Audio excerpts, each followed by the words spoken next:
Hello, I thought I'd make a video to provide you some guidance as to how you should approach your student loan repayment, assuming three things. One, you're in an income-driven repayment plan. Um, Two, your loans are direct loans, they're not private loans. And three, that you experienced a significant drop in income. The federal government has announced a couple of different options, one of which is a delay in, or excuse me, a suspension of interest accrual during the next 60 days. They'll probably extend it, you know, to a greater period of time. The other one is the option to request a forbearance to delay payment, and during this suspended interest accrual, you will not accrue interest, but you can forbear your payments for a 60-day period. I don't think that's the ideal position or approach should you be in an income-driven repayment program and you've experienced a decrease in income. I think the better approach would be to have your loans recalculated based on your current income situation. So if you're in an income-driven repayment program, you want them recalculated, assuming that your income is now dropped to or approaching zero or even below $20,000 annually. The expectation is that your new recalculated IDR program payments would be zero for the next 12 months.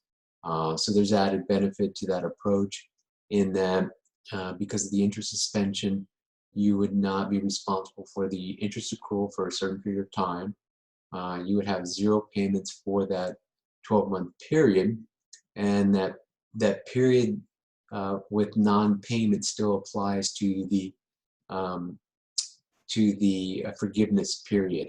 So whether it's a 20 or 25-year repayment term, that 1 year of non-payment because of the recalculation applies to that required payment period.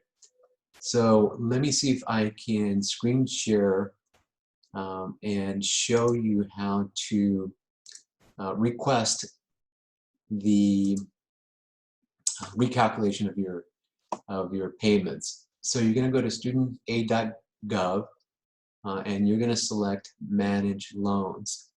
And in Manage Loans, you're going to select Apply for an Income-Driven Repayment Program. And here they'll give you a number of different options. You're not a new applicant, you're probably a returning applicant. You're not going to annually recertify, but you want to recalculate your monthly payment because of a change in your current income. So I'm going to start a demo which will demonstrate how to navigate through this process. So here it automatically selects this item that you're wanting to have your income-driven repayment plan recalculated as a result of a drop in income. You know, if you're a nonprofit, then you're probably pursuing public service loan forgiveness. You do want to recalculate based on loss of income. Again, the time spent in any IDR program, and even if your payment is zero, it applies to that forgiveness period. Most of you will say no to this question. And then whether or not you have dependents, children, I'll say no, I'll assume you're single. You have any other dependents like parents or other adult dependents typically? And again, in most situations, it's no. I'll assume single. Continue. So here it asks you to link to the IRS. So this demo won't properly demonstrate the link to the IRS, but yes, you should continue and link to the IRS. Unfortunately, when I hit continue, it won't show the next site. So it'll ask you to identify. So if I hit continue, it'll then redirect you to another page.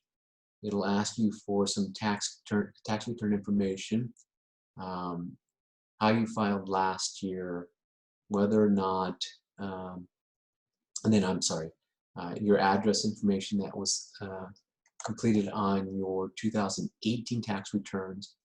Then if the IRS is able to match your information, it'll ask you either to transfer your information, or there's a second option, and I can't recall the exact description, and it's important in this situation, but essentially you're selecting not to allow the IRS to transfer the information. So that's the second option you probably want to select, is not to allow the IRS to transfer the information, because the information, should it be transferred, would reflect for the majority your income in 2018, which is no longer accurate. So select do not transfer. And when you select do not transfer, this is the next page that'll come up. So here they're asking you, did you complete a tax return in either the two most recent tax years? For most of you, yes, as your income drops significantly. So here's where you want to respond and say yes, that your income is dropped. And here do you have taxable income?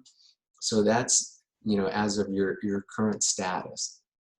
So if you're an associate, you're no longer practicing, or you're a practice owner and your office is closed and you have no other source of income, then taxable income, then here you can say no, that you don't have any income currently. Hit continue.